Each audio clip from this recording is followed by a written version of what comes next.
looking for Supervisor Baca.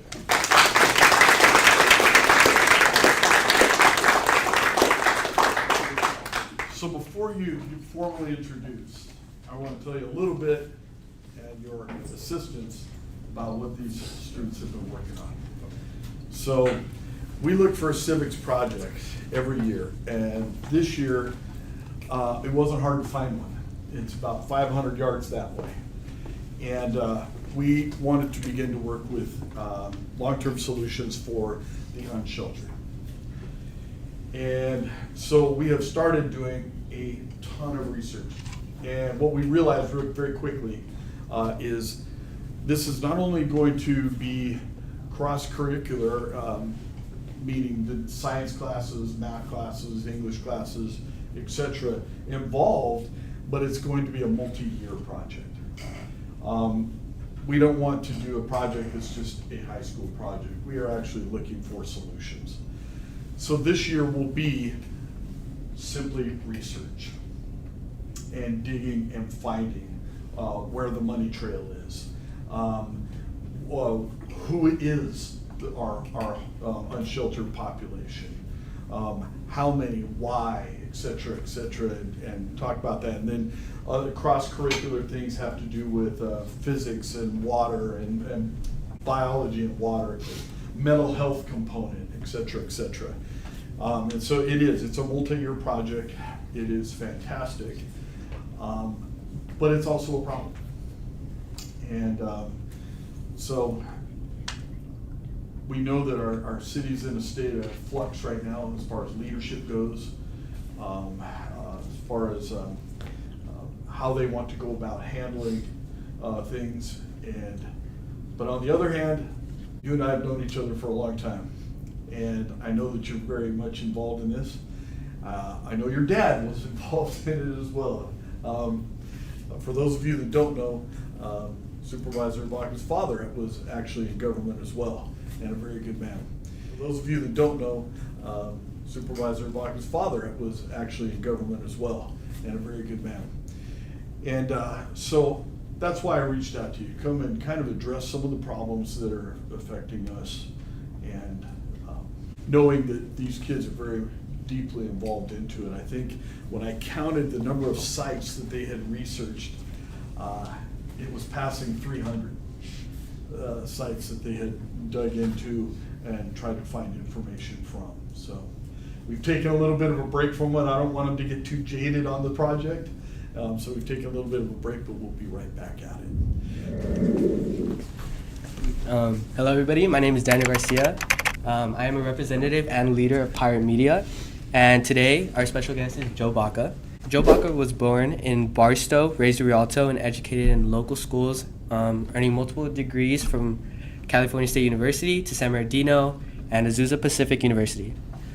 His career began in law enforcement before transitioning to education, where he spent 15 years teaching at Rialto High School and coaching softball.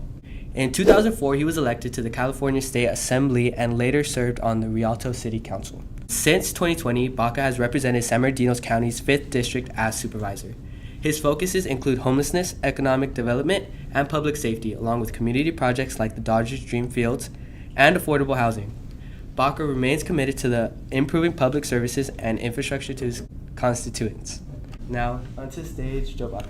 All right, good morning. Give it up for him. Great introduction. Thank you. Thank you.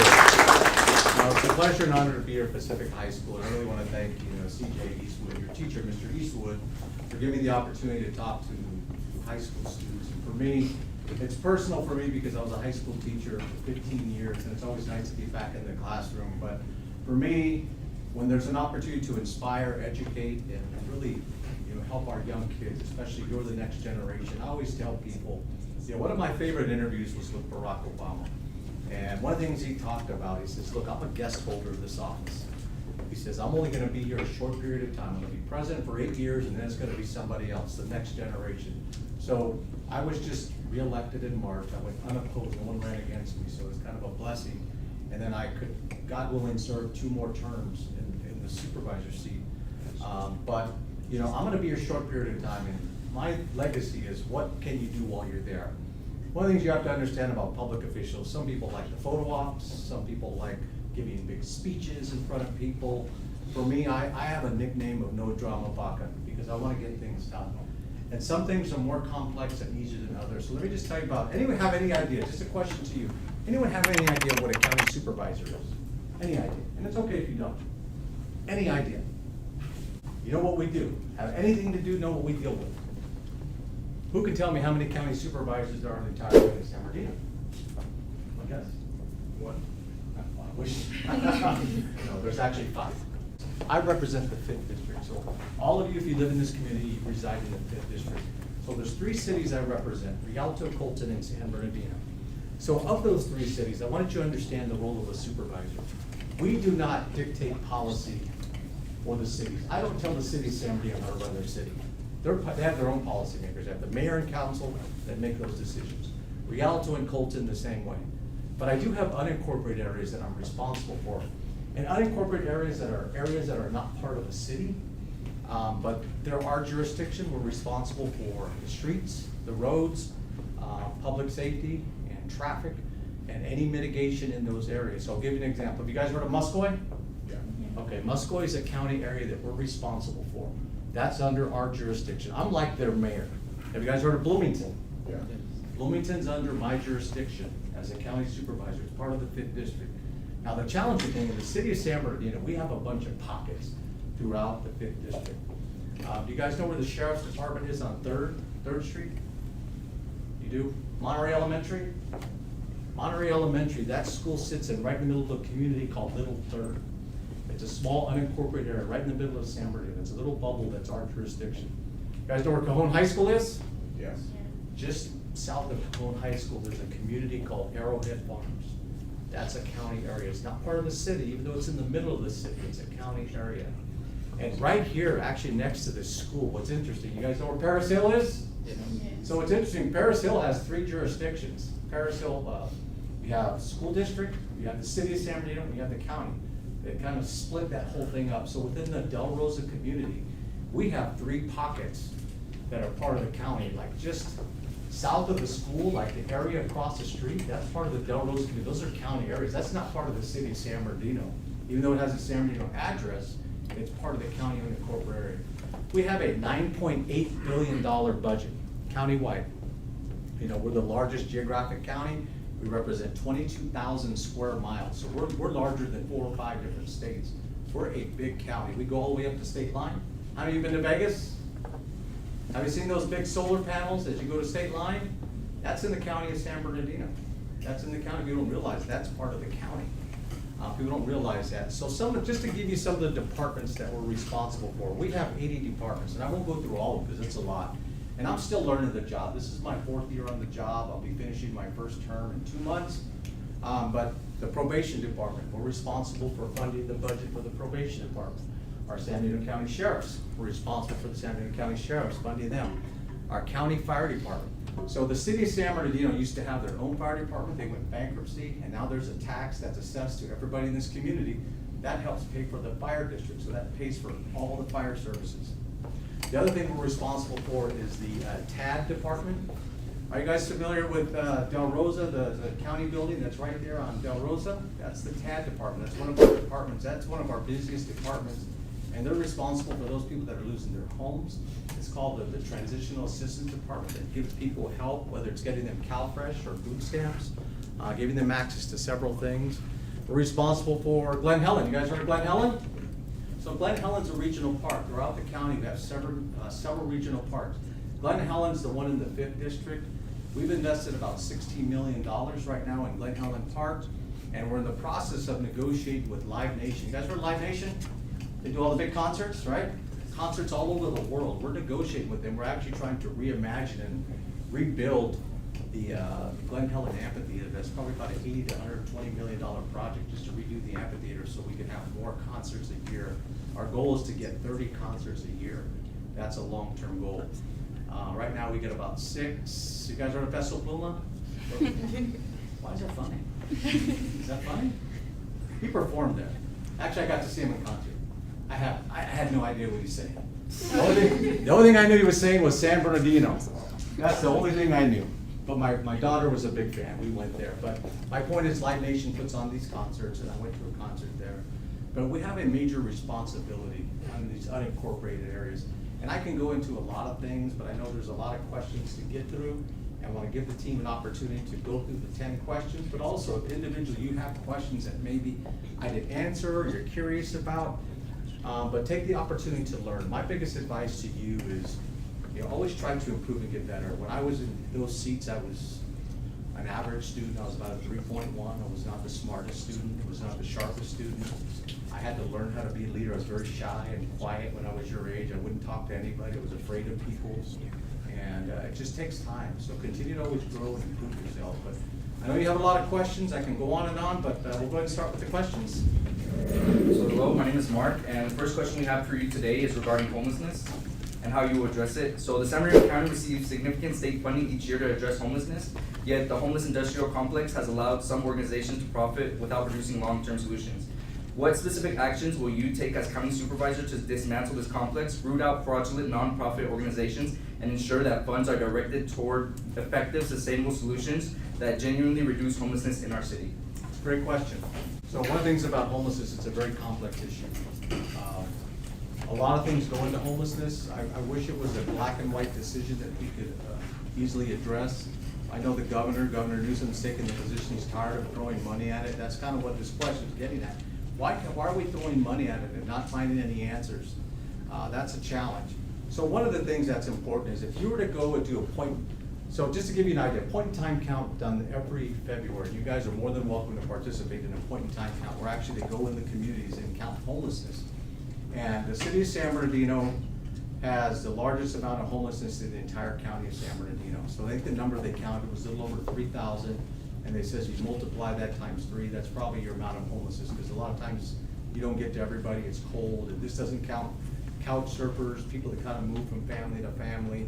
But if you were to do a point in time count of all our unincorporated areas, the county areas, you go into Little Third, Bloomington, Muscoy, unincorporated Rialto, unincorporated Colton, Del Rosa, you probably would not have very many homeless. Probably we have maybe 4 or 5 in Muscoy, probably Del Rosa communities where we probably have the most. But it's not really a big problem in the county per se, but it is a big problem in the city. And cities have to be part of the responsibility. Cities have to be part of the solution. So you can move them. I know Paris Hill is a big problem, right? We go to Paris Hill, we know it's a big problem. You could move them, but at some point in time, you have to have a place to put them. You have to get them to help. We could move them from one city to the other. So 20 years, what the solution was to pick people moving to other cities. But some people need drug treatment. In our county, we don't have enough drug treatment facilities. We don't have enough places for mental health facilities. I know we have the Windsor Center, which is behind here. It's not mandatory, you can go there. So what are some of the things we're doing? We've actually slowed down the money. We have what they call homeless ad hoc committee. It's myself and another county supervisor, where we're trying to prioritize where do we spend our money. So the term sticks and bricks, in other words, that's building it from the ground up. It's very, very expensive. So if you remove them from the street, you have to have a place to put them. And we're looking at acquiring 2 hotels. We have a project that's in the works right here in San Bernardino that's called Pacific Village. It's located on Pacific and Arden, not too far from San Gorgonio High School. It's probably a $50 million project. It's gonna add about 60 beds, roughly 55 to 60 beds, drug treatment, affordable housing. But these things take time. They take time. You know, the city of San Bernardino, I'm not here to criticize the city, but I've been criticized by the city for blaming the county. For me, you cannot blame people. You have to take some personal responsibility. You can't look the other way. And I believe there has to be some personal responsibility. I came out here with a council member to tour Paris Hill Park, and I already knew the problem. I've been aware of it. And I got blamed, and they pointed the finger at the county. It's like, look, man, we're here to support. So the county's willing to support the city. We have $3 million sitting on the table to help the city of San Bernardino for their navigation center. I think today at 2:30, they have a special council meeting to try to talk about what they want to do with the navigation center. I believe they have a $40 million budget. But we're doing other things. We've given $1.25 million to Operation Saving Grace. That's located at the Old Norton Air Force Base to have about 40 beds for youth and homelessness youth.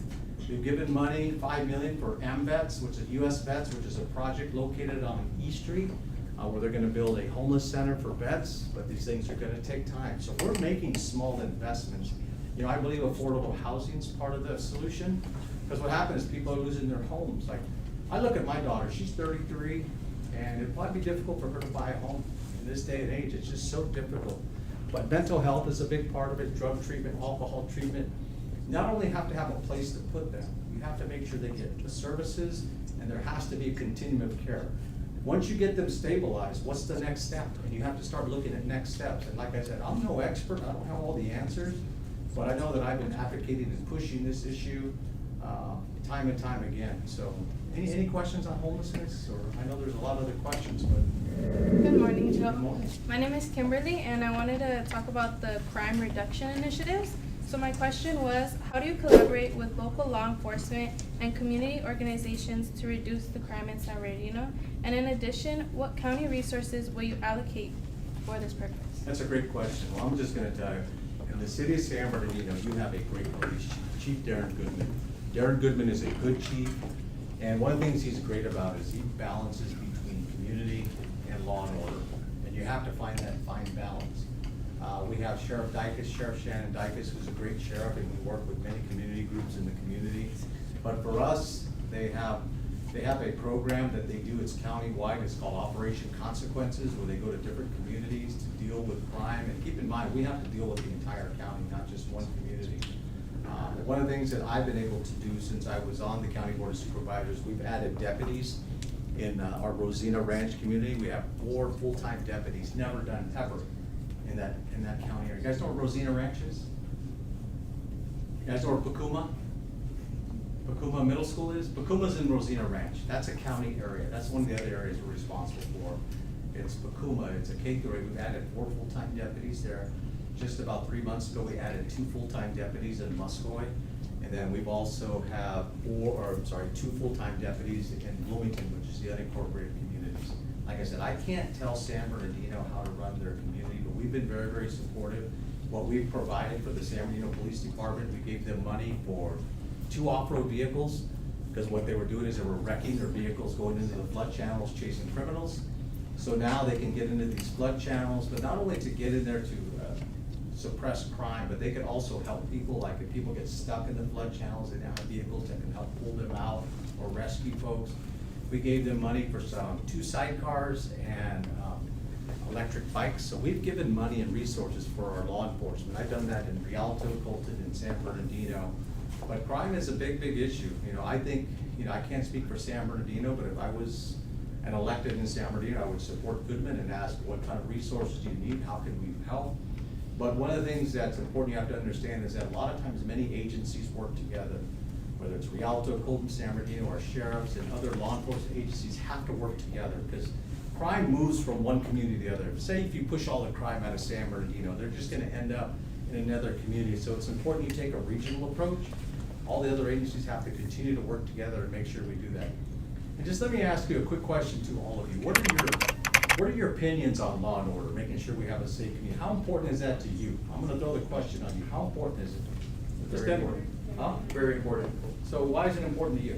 because our safety as high schoolers matters. Anyone else have any thoughts on law and order?